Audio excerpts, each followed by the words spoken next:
আসসালামু আলাইকুম বন্ধুরা, আমি Mohammad Masud Rana, life stock assistant SA animal genetics. আপনাদের মাঝে আরও একটি নতুন ভিডিও নিয়ে উপস্থিত হয়েছি। আপনারা ভিডিওর থাম্বনেল দেখেই বুঝতে পেরেছেন যে আজকের ভিডিওর আলোচ্য বিষয়। আমরা যখন গরুকে কৃত্রিম প্রজনন করি তার আগে আমরা রেকটামে হাত দিয়ে গরুকে ওয়াশ করি। ওয়াশের সময় কেমন মিউকাস থাকলে আমরা গরু কনসেপ্ট করবে এবং কেমন মিউকাস থাকলে কনসেপ্ট এর পরিমাণ কম হবে এবং কনসেপ্ট করবে না, এই সকল বিষয় নিয়ে আলোচনা করব। আপনারা যারা আমার ভিডিও এই সম্পর্কে বিস্তারিত জানতে চান অবশ্যই আমার ভিডিওটি শেষ পর্যন্ত দেখবেন এবং আমার চ্যানেল যারা সাবস্ক্রাইব করেন অবশ্যই সাবস্ক্রাইব করে পাশে থাকা বেল আইকনটি বাজিয়ে দেবেন। বন্ধুরা, আপনারা দেখতে পাচ্ছেন এই গরুটিকে আমি আর্টিফিশিয়াল ইনসেমিনেশন আগে ওয়াশ করতেছি। দেখুন এখানে পুঁজের মতো মিউকাস বের হচ্ছে।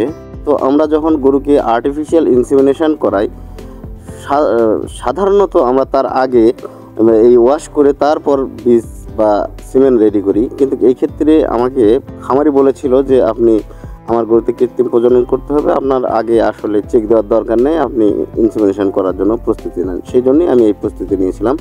তো ইনসেমিনেশন করানোর সময় আমি যখন গরুকে ওয়াশ করি সেই মুহূর্তে দেখতে পাই যে তার মিউকাসের কালার, মানে জরায়ুতে ইনফেকশন থাকলে যে এরকম পুঁজের মতো কালার আসে, এই কালার আসতেছে। আপনাদেরকে আমি বলবো, আপনারা যখন আপনাদের গবাদি পশু বা গরুকে আর্টিফিশিয়াল ইনসেমিনেশন করবেন অবশ্যই এই বিষয়গুলো লক্ষ্য করবেন।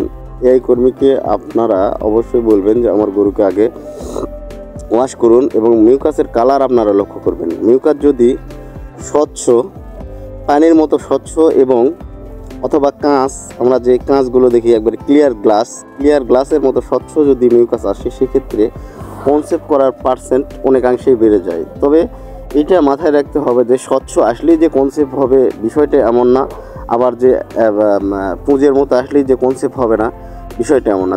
যদি আপনার কাঁচের মতো স্বচ্ছ মিউকাস আসে সেক্ষেত্রে আপনার কনসেপ্ট রেট মোটামুটি 90% বেড়ে যায়।